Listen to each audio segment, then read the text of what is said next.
Well, good afternoon. Is it time to get started? Why don't we go ahead and jump in? My name is Tom Egger. I teach Old Testament here at Concordia Seminary, and it's a pleasure to be with you this afternoon to talk a little bit about the book of Exodus and some of the big picture implications or foundations that we can think about from the theology of the book of Exodus as we think about the task of parents teaching their children and teachers teaching students, the next generation, as a part of Christian education. Let's go ahead and begin with a word of prayer. Merciful God, we humbly implore you to cast the bright beams of your light upon your church, that we, being instructed by the doctrine of your prophets and apostles, may walk in the light of your truth, and finally attain to the light of everlasting life. Through Jesus Christ, your Son, our Lord, who lives and reigns with you and the Holy Spirit, one God, now and forever. Amen. Amen. Well, I would prefer to do this standing down on the floor so that I could solicit a little bit of discussion as we go through, but I have to be able to push the button for my PowerPoint to move along here. So I'm going to stay fixed, but when I start to ask you some questions, be like energetic fifth graders, right? Leaning out of your seats and that kind of stuff. We could do something pretty fun as we look at the book of Exodus and think about what its implications are for education, for teaching and learning. And we're going to do just a little bit of this at the beginning, but it's tongue-in-cheek, so don't take it too seriously, and it's really meant to illustrate what is not a particularly helpful way of approaching the Scriptures to try to derive insight for the tasks of life. But we'll hazard a little foray into this line of thinking. This is a picture of stained glass. It's always a little, iffy. Are people going to catch the picture or not? This is a scene from the book of Exodus. It's Moses and the burning bush. All right? And what in the world could Moses and the burning bush teach us about pedagogy or education? How about something like, begin your lessons with an attention getter? Right? Moses, he cries from the bush, and Moses turns aside to see this great wonder, this great sight, a bush that burns but is not consumed. There's this great passage, I won't say one of my favorites in the book of Exodus because that wouldn't be a very pious thing to say, but it is a great passage in the book of Exodus. It's in Exodus 4 where God is giving Moses signs to perform when he goes before Pharaoh, and he says, cast your staff on the ground, and it says, he threw it on the ground and it became a serpent, and Moses ran from it. Right? One of these great scenes in the book of Exodus. Here's Moses on holy ground speaking with God and running away from a serpent. Payoff in terms of principles for pedagogy, use some humor. Right? Rule number 2, use some humor. This is Moses in the middle. What's going on? Yeah, as long as he's holding the staff of God up, they're winning against the Amalekites in Exodus 17, but when his hands fall, not so good, so they hold up the prophet's hands. And payoff for us, pedagogical principle, don't try to do it all yourself, right? Ask for help, or maybe within the classroom, break up into small groups and appoint leaders. You could maybe move on into Exodus 18 with Jethro's advice to Moses, right? Don't try to judge the people all yourself. Divide them into groups. Appoint judges over them. A couple of places in the book of Exodus, we come across sequences of 10, the 10 plagues against Pharaoh and Egypt, and, of course, the 10 commandments. Payoff for us as educators, organize data to be learned into memorable groups or lists of 10. God, when he speaks to the people from Sinai, he obviously wants to communicate clearly. We could probably look at that as a model for communication or a model for instruction. And how does he do it? thunder, lightning, smoke, flashes of fire, booming voice, so much that the people tremble and they beg not to listen to it anymore. What can we derive? Be dramatic and speak really loud. Only 7 of these.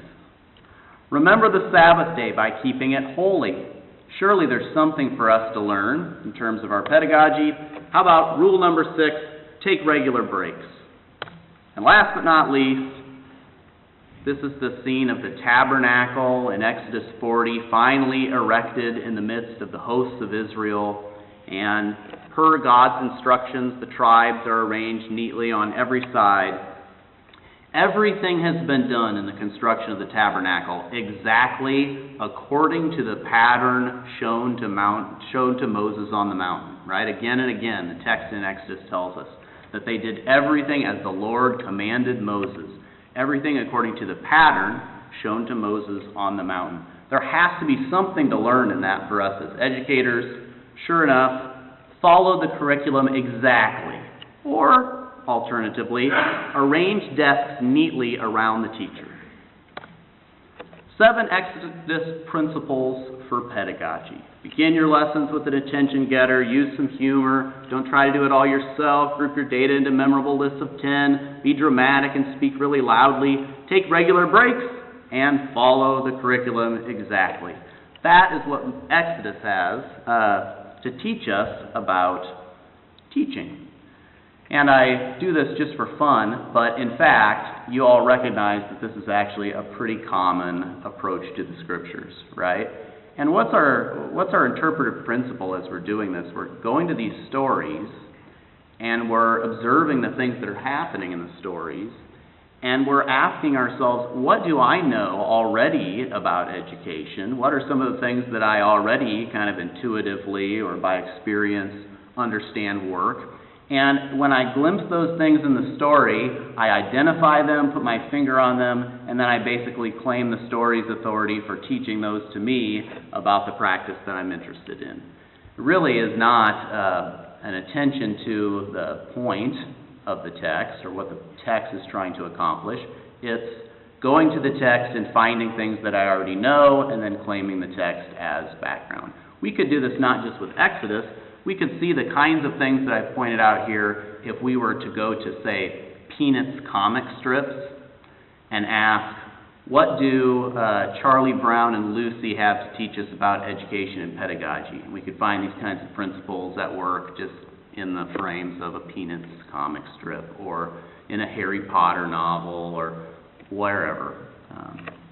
This is not distinctive to the Word of God that you can come to it and find these kinds of principles.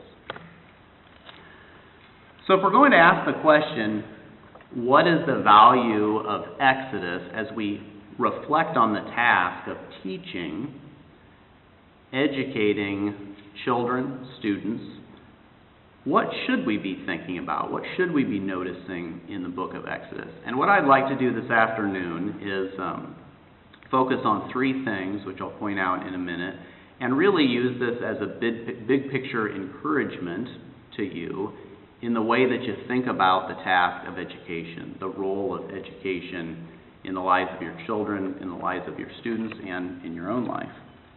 And to start, I'd like to reflect for a minute just on this biggest picture question.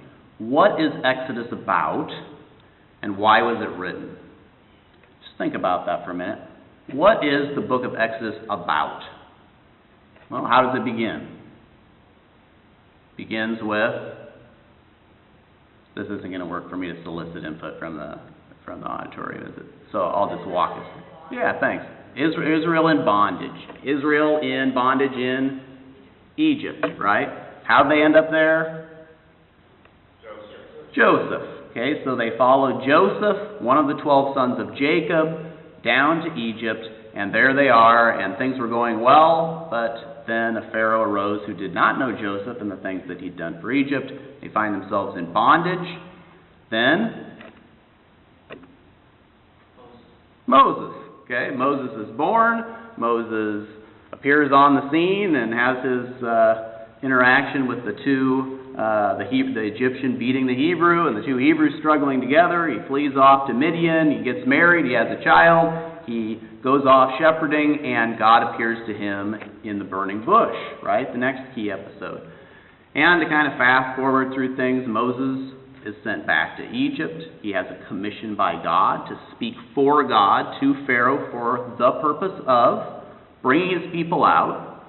God wants to bring his people out from under Pharaoh to himself so that they can be his people and live under him in his kingdom and serve him. And well, that's not Exodus, that's the Catechism, right? But it's the same kind of principle. He's freeing them from one domain to himself.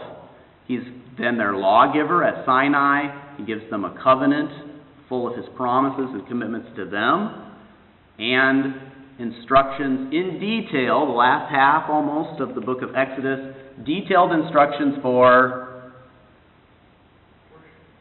worship, the tabernacle, right? The tabernacle and the priesthood. So yeah, worship. And the dwelling place of God in the midst of his people. And the book of Exodus ends, we forgot one important thing, but how does it end? With Moses not even being able to enter the tabernacle and the jump into Leviticus and the priests. Okay, good. So it ends with the tabernacle being built. They set up the tabernacle. And why can't Moses actually enter the tabernacle? Because at the end of the book of Exodus, the Lord himself comes down from heaven and inhabits this tabernacle. Truly dwells there, really dwells there with his glory. And because of the presence of this glory cloud, Moses cannot even enter. And it ends with the tribes of Israel here. They're called the house of Israel for one of the first times at the end of the book of Exodus. There they are arrayed around the tabernacle, and this glory of Yahweh in the tabernacle is in the eyes of the sons of Israel throughout their journeys. So there's this forward look at the end. They're going off on a journey. God is right in their sights. Big episode that we forgot. What's the one big thing we forgot from the book of Exodus? Well, the commandments, good. God actually gives his law at Sinai, beginning with the Ten Commandments, and then he elaborates on those with lots of civil and ceremonial laws. There's the Passover on the way out of Egypt and the crossing of the sea. We didn't name those things. Those are big too. The golden calf. Okay, that's what I was kind of driving at. Because just when you think things have gone really well in the book of Exodus, you hit this episode where Moses is up on the mountain receiving the instructions. God's already met with his people. They are his redeemed, delivered, freed people. He's brought them to himself. And everything seems to be perfect. In fact, they have eaten and drank or drunk. They have drunk. They have eaten and drunk in the presence of God himself, and they have seen the God of Israel. This beautiful, blue, clear, sapphire pavement under his feet, and he has not stretched out his hand against them. It's an unbelievable picture in Exodus 24. Everything has come full circle, you might think. Everything is as it should be with the redeemed people of God. They have his holy commands. They are his holy people. And 3 times they have said, everything that the Lord has spoken, we will do. Everything is good, right? And now God is coming to dwell in their midst more permanently in this tabernacle, and Moses is up on the mountain, and God is giving Moses the instructions. And meanwhile, back in the camp, right? Meanwhile, down at the foot of the mountain, the people get weary, impatient, doubtful. Again, they test the Lord. We've seen this in their character before. After God brought them out of Egypt in those grumbling chapters, we've already gotten glimpses of their character. 3 times they had tested the Lord in chapters 15 through 17, with being thirsty, then being hungry, then being thirsty again. 3 times they had tested the Lord, and then 3 times they had promised everything the Lord has spoken we will do. And as we hear the story, for one thing, we already know how it goes, but also we know their character from these grumbling chapters. And when they promise everything that the Lord has spoken we will do, you just kind of have a bad feeling, right? You know that it's not going to go that way. And surely enough, it doesn't, and they break the covenant. Moses descends, commanded by God to return down to the people. He's already interceded for them. God has already said, leave me alone so that I can destroy this people. And Moses has interceded for the people, but now Moses comes down into the camp, and he's angry with the anger of Yahweh. In the book of Exodus, the characters of Moses and Yahweh are always overlapping, right? Moses fulfills Yahweh's role on the ground, you might say. He really is Yahweh's representative and mediator, and so now he's bringing anger into the camp, and he throws the tablets down, and they shatter, the covenant's shattered. And by all rights, that should have been the end of the story for Israel, right? When Pharaoh was stubborn and stiff-necked, how did God deal with him? Ultimately, he cast him into the depths of the sea, right? All of Pharaoh's armies. That's how God dealt with Egypt. He smashed the head of his enemies. Yahweh is a man of war, the people sing on the far side of the sea. He's a warrior. He brings justice and vanquishing to his enemies. And that's how he should have dealt with Israel, but we find out in these golden calf chapters that he is also, besides being a jealous God, and besides being a man of war, he is also Yahweh, Yahweh, compassionate and gracious, slow to anger, abounding in steadfast love, forgiving iniquity, sin, and rebellion. And that is the depth of Yahweh's own character and mercy, and Moses' mediation.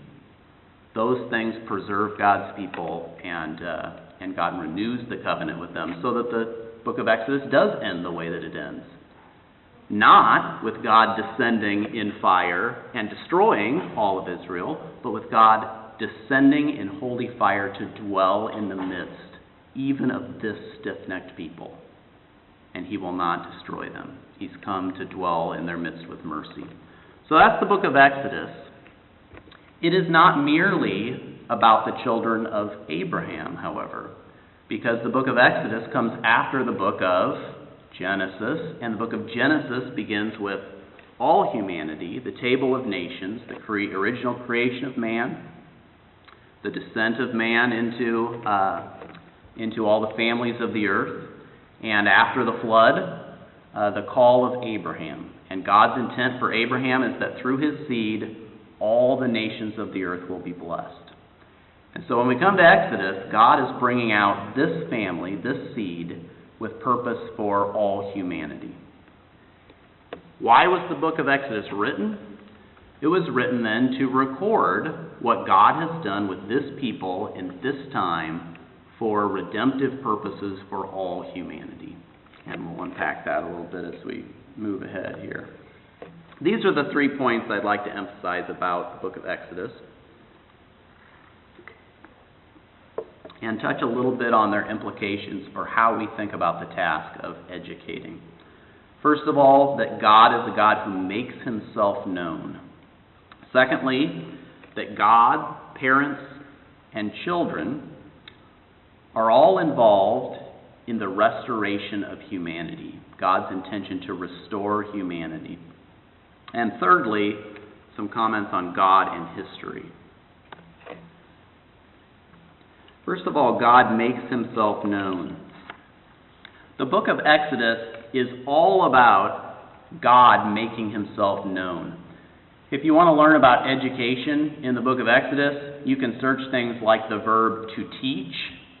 And even though the verb to teach in Hebrew is the root of the word Torah, the word Torah comes from the verb yara, which means to instruct or to teach, it rarely appears in the book of Exodus. You can look for the word to learn, lamad. You won't find it much in the book of Exodus either. But if you search the verb to know, the book of Exodus is full of occurrences of the verb to know. Something like 50 or 60 times this verb is sprinkled in. And so much of what God is doing in the story of Exodus is done for this purpose, that Egypt, that Israel, that all the nations might know that he is Yahweh. That's the point of the book of Exodus. You can actually say that the plot of the book of Exodus as a story is that God's name is not sufficiently known, and for his saving purposes, he wants to make his name known. And the whole story of the book of Exodus then becomes the progressive revelation of the name of God, making known his name and his character. In the book of Exodus, God needs to be known. You would think, maybe, that the children of Israel living in Egypt, they know God, right? They're the people of God. They're the descendants of Abraham, Isaac, and Jacob. And yet, as the story unfolds in Exodus, there is not a sense that the people actually know who this God is. One of the hints of this is at the burning bush, right? When Moses has this conversation with Yahweh and they're talking about his returning to the people, what does Moses ask God? He says, when I return to the people and I say that God has appeared to me, what are they going to ask me? They're going to ask me, what is his name? And what am I supposed to tell them? And God's response to Moses is, I am, right? I will be whom I will be, or I am who I am. It's this kind of odd, it's a strange answer, right? Theologians and philosophers have puzzled over what this name means. Is it a rebuff? Is it a refusal to answer? Is it some kind of a philosophical statement? I'm the only one who truly has being in himself. There's a lot of ways to look at that name. But I think a very helpful way to think about God's answer in this passage is that he's saying to Moses, I will be whom I will be, which means don't assume that you know me already or fully, but watch and listen. The story that's about to unfold is the revelation of my name, my character, my essence. Listen and watch, and you'll know who I am. When they get back to Egypt, what does Pharaoh say when Moses and Aaron come to him and say, let my people go? Exodus chapter 5, Pharaoh says, I do not know Yahweh, and I will not let the people go. And of course, he comes to know Yahweh, right, as these plagues unfold. You would think, having seen everything that God has done, and when God again and again says that the reason why he's doing all of these mighty signs and wonders in Egypt is so that Pharaoh will know, so that the Egyptians will know, so that his people will know that he is Yahweh and that there is no one like him, you would think when they're delivered from Egypt that they would have a pretty good sense of who Yahweh is. And yet, as the story unfolds, we see that Israel, again and again, shows themselves as a people who do not yet know who the Lord is, or who don't know it for very long, right? It's like they can't remember what he has just done for them. Constantly they are forgetting. So they're both forgetful and rebellious. They both seem to not have the capacity to hang on to the knowledge that they've received, and almost a willful resistance towards hanging on to the knowledge that they've received of Yahweh. Quickly they turn away. Quickly they have turned away, God says in Exodus 32 with the golden calf. So Yahweh needs to be made known. Pharaoh and the Egyptians do not know him. His own people do not know him. Even when his people do know him, he continues to need to make himself known to them because they quickly forget and willfully reject. The good news in Exodus is that Yahweh presents himself as a God who wants to be known. The God of creation, the God of Israel, the Father of our Lord Jesus Christ, is a God who wants you and your children and your students to know him. He dearly wants all men of all nations to come to know who he is. And that is how he's portrayed across the pictures of the book, across the stories of Exodus. To Egypt, to Israel, to all the nations, God is acting and speaking so that he will be known. He makes himself known in the book of Exodus in those two ways, by speaking and by acting. This is a picture of the burning bush, and you might not think too much about the conversation that happens between Moses and God at the burning bush. After all, the Old Testament has a lot of God speaking, right? God comes to people and speaks. That's who he is. We have a speaking God. But it is interesting that as the story progresses from Genesis into Exodus, that Exodus 3 and 4 really is an unusual place in the history of God and man. After Adam and Eve were expelled from the garden, we do not hear about God coming and speaking at any length with any character, with very few exceptions, right? Who are the exceptions? He comes and speaks briefly with Cain, and of course Abraham. And then he meets briefly, we have episodes with Jacob as well. But it's always God just entering into the picture and then seemingly disappearing again. There is not a sense that God has entered into an ongoing conversation with humanity. This is especially terrible or difficult for Abraham, right? Abraham has given these enormous promises, and then like 10 or 15 years go by, and God shows up again, just speaking the same promises, and Abraham says, well, you know, it's been a long time, and nothing's happened yet. Maybe Eliezer of Damascus will be my heir. In Genesis, we do not have a God who has come to establish an ongoing conversation with his people. But this changes here at the burning bush. At the burning bush, for 2 chapters of the Bible, we have an ongoing conversation between Moses and God. And it is not a conversation that ends with God just disappearing for another period of time in silence. But God is calling Moses to speak for him. And as the story continues, God continues to speak to Israel, to Pharaoh, through Moses. God is a speaking God in the book of Exodus. At Sinai, having brought the people out from Egypt, God appears at the top of the mountain, and he speaks in audible words. Moses marvels at this later on in the book of Deuteronomy. He says, is there any other nation under heaven for which this has ever happened, that they have heard God speaking to them on the earth? So it's a very unusual thing, a very rare thing. But here's God having entered into human history to accomplish this. God wants to make himself known. He makes his will known at Sinai, his righteousness, his righteous ways. In the tabernacle instructions, he makes known his desire to dwell in the midst of his people. And in the face of the golden calf apostasy, he makes known through his speaking of his own name and character the depth of his own mercy.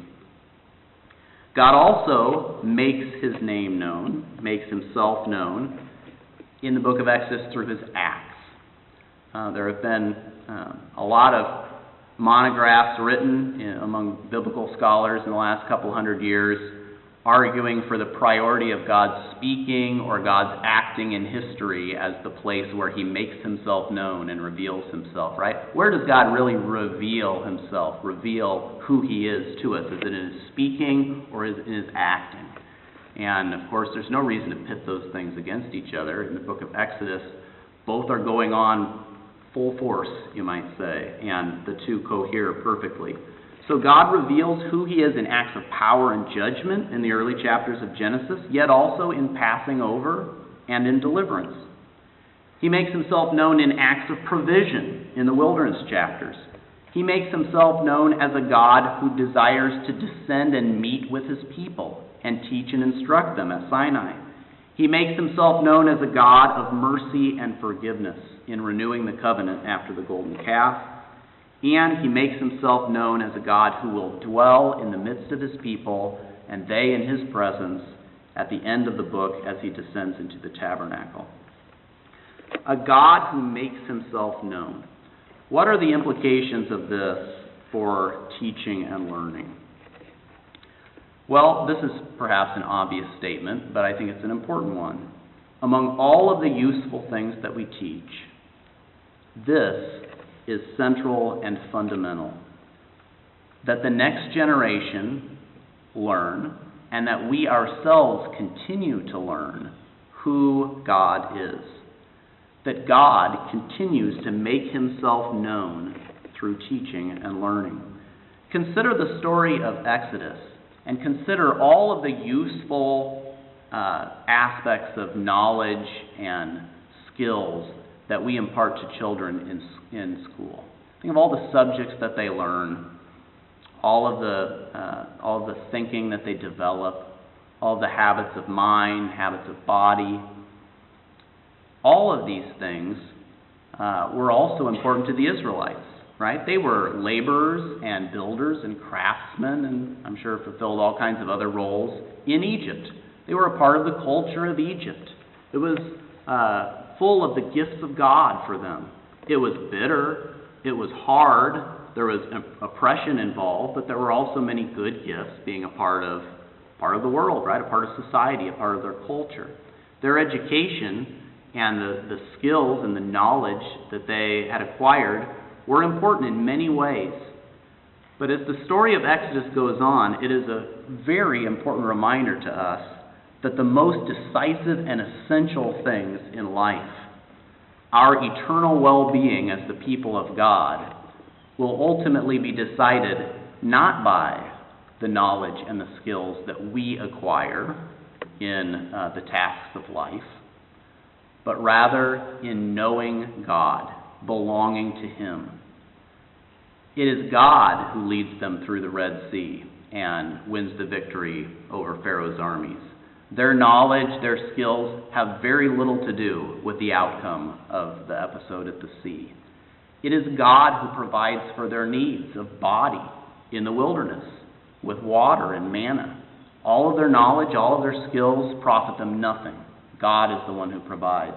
And finally, and most importantly, in the face of God's own wrath over their apostasy, nothing about their own knowledge or skills can profit them in the face of their own sin, but only coming to know the depth of Yahweh's mercy. It is Yahweh Himself, His power and His mercy that are the help of His people. And so to know Him is the most important thing of all. Of course, this is said over and over again in the Bible, right? The fear of the Lord is the beginning of wisdom, and knowledge of the Holy One is insight. Proverbs 9:10, and it's repeated throughout Proverbs and in the Psalms. To know God. How is it that we come to know Him? How is it that our children and students come to know Him? How is it that we relearn and relearn who He is out of necessity because of our sinful forgetfulness and stubbornness? By knowing His words and His acts, right? Same thing as on the pages of the book of Exodus. How does God make Himself known to us? Through His words and His acts. And we have His words in the law and the gospel proclaimed, right? The Holy Scriptures written for us and taught and proclaimed to us. And we have His acts of making Himself known in that word and in His sacraments, right? Through the means of grace, the God who is passionately at work in the book of Exodus, making Himself known to people who do not know Him and who cannot keep knowing Him and who keep refusing to know Him. God is still passionately at work, doing that same work, that same project, to make Himself known for His people. The story of the Israelites stands as a warning to us. Let me just repeat this point before moving on. It stands as a warning to us of our ongoing need for God's self-revelation. We are forgetful. We are stiff-necked. It is a huge problem, right? It was the destruction of His people nearly in the wilderness. God said, I can't come and dwell with this people. I can't go in their midst, for I have seen this people, and it is a stiff-necked people. And if I would go in their midst for one moment, God says, I would surely make an end of them. And yet, here it happens. God in His mercy has found a way, in His mercy and through the mediation of a mediator, just like in the book of Exodus, God has found a way to keep going in our midst, to keep making Himself known. And maybe that's the final point to make on this, that God makes Himself known, is that this activity of God making Himself known happens not from a far-off God who is off in heaven someplace while we're doing the work of learning about him and teaching about him here on earth, but that we have a God who has drawn near to us in Jesus Christ and who has made his dwelling in our midst in his word and sacraments. We have a God who comes to us to make himself known. And this perhaps is the most joyous thing of all as we read the book of Exodus, is to look at the nearness of God to his people. It's a dangerous thing, but it is a wondrous, sublime thing as well, a joyous thing. It brings life and provision and victory and identity, restoration as the people of God. And God is still doing that and more. Because in the book of Exodus, the people are still kept at a distance. But for us as Christians, we have been brought near to this God who makes himself known in Jesus Christ. Jesus Christ has torn the veil, right? No more priesthood necessary. Jesus Christ himself is our high priest. He has entered into the holy place and made a way for us so that we can approach the throne of grace with confidence. This is how we learn of God now, from a God who has drawn very near to us in Jesus Christ. And when we hear his word proclaimed, and when we are washed by the life-giving waters of baptism and fed with the body and blood of Christ, we are able to, we are given to have before God more than Moses and the Israelites had when that glory cloud came into the tabernacle. Right? Moses could not enter because of that glory cloud. Moses had to hide his face and take off his sandals. When Israel came to Sinai, God said, put up barricades. Don't come near. Don't touch the mountain. If even an animal touches the mountain, it must be stoned. But in Jesus Christ, God actually draws us to his very throne. Still in a hidden way in this life. We don't yet lay our eyes on him in the way that the Israelites were given a glimpse of God at the top of the mountain. But one day soon in its fullness. All right. God is a God who makes himself known. Second point, and something I can go over a little more quickly. In the book of Exodus, God is at work in the birth of children and in the raising of children. God is all about generations in the book of Exodus. It's nothing new. It was this way in Genesis, right? Genesis, in fact, gets its name in some sense from this focus. The book of Genesis is all about families and births and sons and who's going to get the inherited blessing and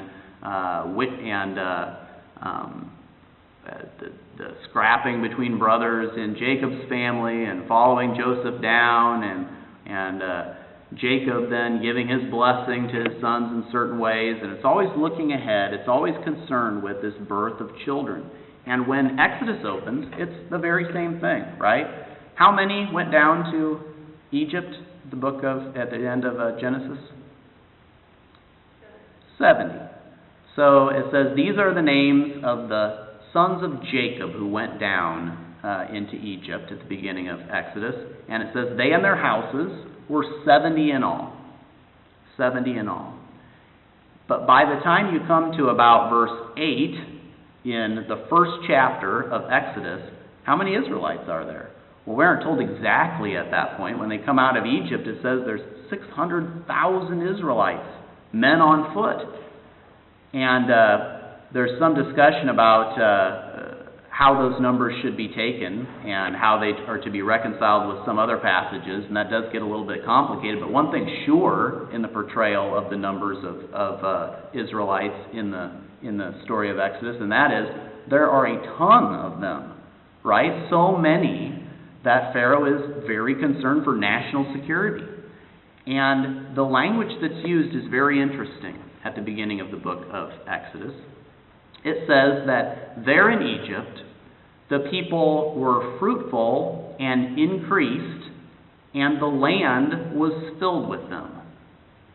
The land was filled with them. The Hebrew word there is eretz, for land. And it's the very same language that we hear in Genesis, right? Be fruitful and multiply and fill the earth, fill the areas. And here it's happening. So the book of Exodus portrays this huge fruitfulness of God's people as, in one sense, you could say, the fulfillment of the mandate of God for humanity. They are to be fruitful and multiply and fill the earth. But at this point in the story, with the fall and the exile from Eden, it also stands as a clue that God is at work restoring humanity. This is a new humanity, you might say, with a new charge to be fruitful and multiply and fill the earth. And God is giving them that increase. The book of Exodus then looks backwards to all of the generations that have gone before. God describes himself in Exodus as the God of Abraham, Isaac, and Jacob, right? Again and again. And he keeps referencing that what he's doing right now is in fulfillment to the promise that he made to the fathers, right? Generations are in focus. In the book of Exodus, you have this great fruitfulness, great focus on birth. In fact, that's the main storyline of the whole first chapter, right? You have that great episode of the midwives who fool Pharaoh, and he commands that any male children who are born be cast into the Nile or killed, and they make up a story and say that the Hebrew women give birth before we can get there, right? And as the story goes on, they become thousands. So you go from looking backwards to the generations of Genesis to this emphasis on the birth of children, genealogies, family lines, and the thousands on the ground within Exodus. And then Exodus is constantly looking forward to the time that they'll go into the land and giving statutes that are to be in place throughout your generations. Generation after generation, God says. For your sons and your sons' sons, God says. Everything looks forward to more generations. What is the point? What is the point of all of this emphasis, and what can we draw from it? Well, I think a very simple thing, and a really wonderful and encouraging thing in terms of our work of educating the next generation, and that is that God's purpose has always been, from the time that we were exiled from Eden, his purpose has always been to gather for himself a people. God is not concerned only about you, though he is concerned about you. He is concerned to gather for himself a people, and he is doing that not by turning stones into children, right? But he's doing that through the human family, through the generations, through parents and children and grandchildren and great-grandchildren. God is building for himself a new humanity.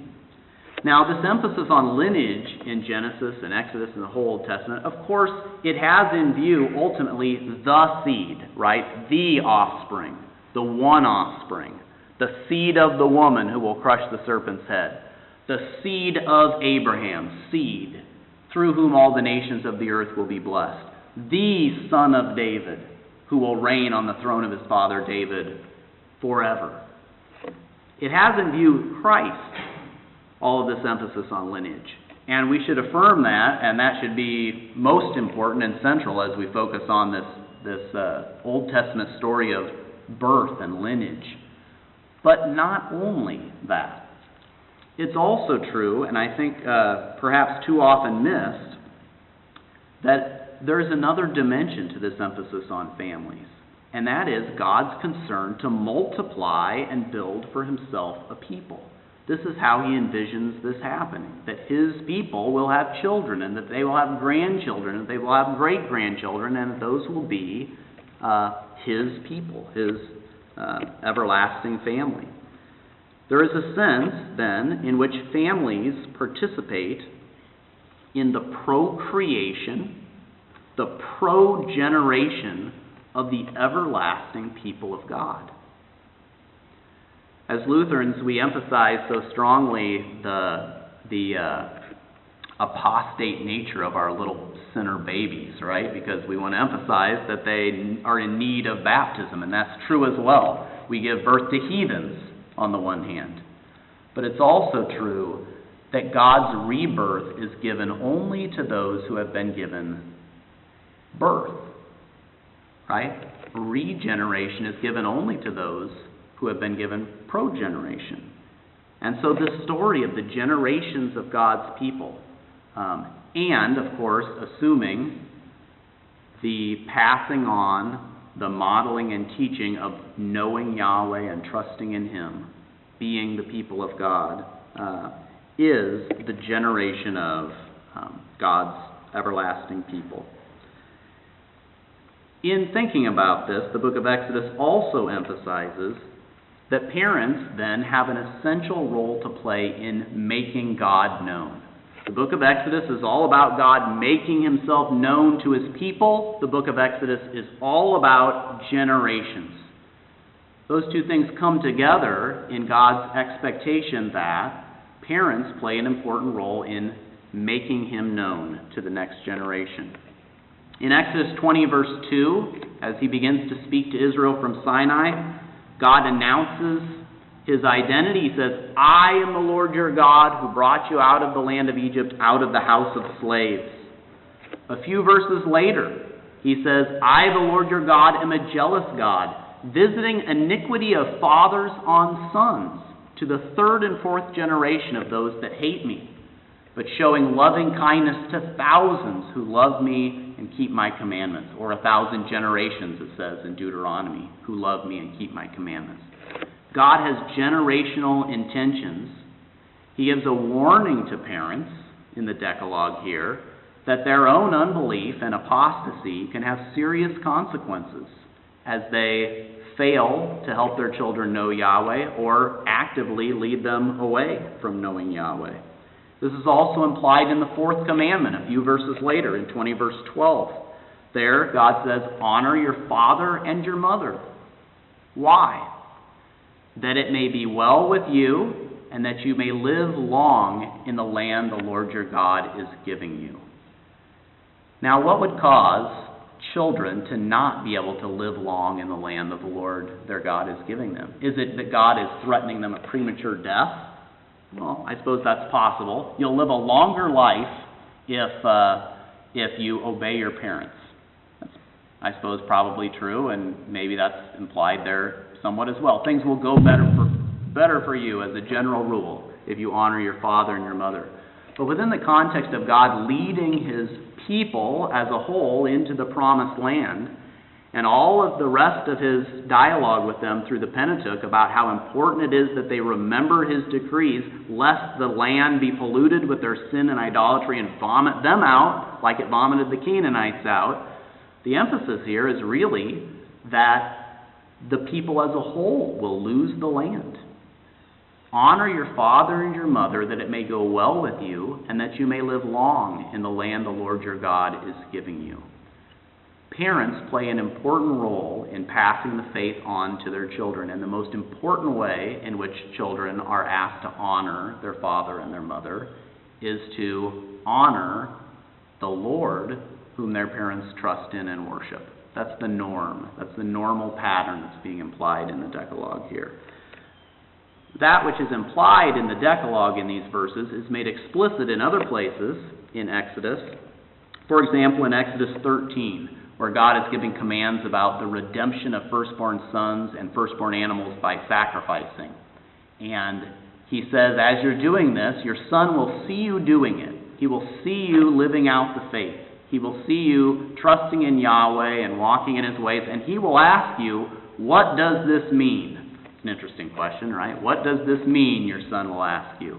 And God says, you will say to him, by strength of hand, the Lord brought us out of Egypt from the house of slavery. For when Pharaoh stubbornly refused to let us go, the Lord killed all the firstborn in the land of Egypt, both the firstborn of man and the firstborn of animals. Therefore I sacrifice to the Lord all the males that first open the womb, but all the firstborns of my sons I redeem. How did God make himself known in the book of Exodus? Well, by leading the people out of Egypt, right? By his mighty saving work. How did the first generation know that? They saw it with their own eyes. How will their sons know that? And how will their sons' sons know that? This is the role of parents, teachers, in passing on to the next generation always that which God has said and done. God desires to gather for himself a holy people of many generations. All right, last point. God and history. We'll do this very quickly. Exodus reminds us that history is going someplace. History is going someplace towards its dramatic, promised goal, ultimately in Jesus Christ. Yet Exodus also reveals God governing history in two different ways. And I think this is a really important, helpful thing to take away from the book of Exodus. I could have maybe just talked about this today because there's a lot to be said about it. In Exodus 1 and 2, you have the Israelites blessed by God, fruitful beyond imagination, right? But then suddenly everything turns, life becomes bitter, and they're oppressed. And they cry out to God from their slavery. How long, according to Exodus, how long are the Israelites in this really bitter, difficult situation? It's not entirely clear, actually, exactly when the point turns. Pharaoh's never named. We don't know who exactly was the Pharaoh of the Exodus, for sure. At least the text doesn't name him. So we don't know for sure how long their lives were bitter. But we do know that it was at least through all of Moses' life. Right? And how old was Moses when he went back to Egypt to deliver the people? He's 80 years old, so it's at least 80 years, and presumably longer, that they've been living under this oppression. And not just slavery, but life and death oppression, right? The murder of their firstborn sons. Where is God in the story of Exodus when his people are enslaved, when his people are oppressed, when his people are being beaten and murdered, and crying out to him for help? Well, it doesn't really say. He was right where he should be, sure. Where do you suppose the people thought he was? Well, far off maybe, right? Or at least they didn't think he was doing very much to help. Did it seem to God's own people like he was treating them as his cherished people during Exodus 1 and 2? No. History was just sort of going, right? Who was in charge of the land of Egypt? The Pharaoh, right? The king of Egypt was in charge of the land. It didn't seem like Yahweh was in charge of the land of Egypt during that time. What was going on in history? History was just unfolding. Did God have anything to do with anything during that time? Are there any hints in the narrative that God was actually not just on vacation, but that he was God? He was reigning and he was caring for his people? Well, we hear about their fruitfulness at the beginning. What else? Can you think of anything? The midwives are tokens of his mercy, and then also, because of their faithfulness, it does say that God gave the midwives families of their own, households of their own, implying that they were given children. And so God's at work. At the end of chapter 2, it says, in the midst of all this groaning and suffering, it says, God heard their cries, God saw, and God knew. Those are pretty great verbs, aren't they, in the midst of a crazy world? God heard their cries, God saw, and God knew. But it's not until chapter 3 that God comes down from heaven to deliver his people. There is something fundamentally different about the way that God is going about governing the world in Exodus 1 and 2 from the way that God's going about governing the world in his mighty, intervening, redeeming, self-manifesting acts in history in the rest of the book of Exodus. And I think a lot of people read some of these miraculous, mighty stories of God's work in the Old Testament and in Jesus' ministry in the New Testament, and they ask themselves, if all this is true, then why don't I see this? Right? Why isn't God working in these spectacular, open, visible, manifest, world order overturning ways right now, if he's this kind of God? And I think it's helpful to realize that in the book of Exodus, he's not always acting in that way. In chapters 1 and 2, he's not, and in the rest of the Old Testament, most of Israel's history, he's also not working in those kinds of ways. So that Israel is always looking back to the Exodus as the time when God did act in this way, and calling upon him to act in this kind of a way again. What does this mean for our teaching and learning? I think that this does have implications for the way that we think about the teaching of history.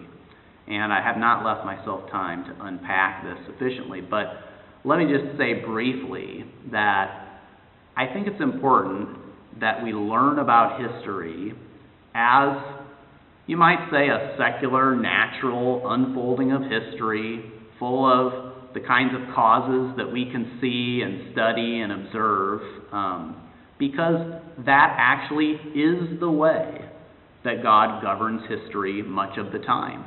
He lets it unfold. We should be cautious about looking at episodes in history and interpreting everything as an obvious work of God with an obvious purpose that we can identify and intuit, right? Here's what God was doing in the early days of American history. Here was God's hand at work. Here's what he did, and here's why. In fact, much of the time, God governs history in a very mysterious, hidden, providential, and loving, but inscrutable way. Exodus 1 and 2. At the same time that we are cautious about identifying God's hand in specific things in history and naming his causes, we should also teach history with an absolute confidence that the story that we see unfolding in seemingly natural ways around us, with sometimes seemingly the absence of God, is in fact unfolding within God's story that was begun by God, that is superintended with his love and providence throughout, and in which he has intervened in decisive ways. The flood, the destruction of Sodom and Gomorrah, the Exodus, the exile, the return from exile. And we could name other incidents as well, but most importantly, the coming, the incarnation, life, suffering, death, resurrection, and ascension of Jesus Christ, right? The decisive act of God in history. So that we separate those two things out. We don't pull them apart, but we make a distinction between sort of the natural unfolding of history and God's mighty intervening works. Always with the confidence that all of this seemingly natural unfolding of history actually is going someplace. And God will decisively intervene at the end, and Pharaoh will no longer have a hold over God's people. All the kingdoms of this earth will become the kingdom of our God and of his Christ, and he will reign forever and ever.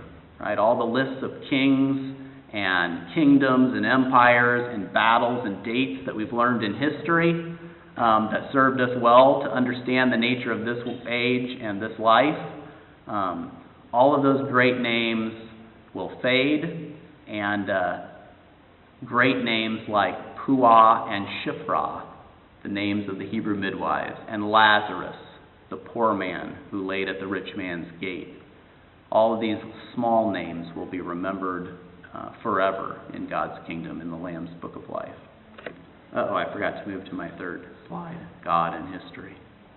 All right, we have officially -1 minute left for questions. Does anybody have any comments or questions?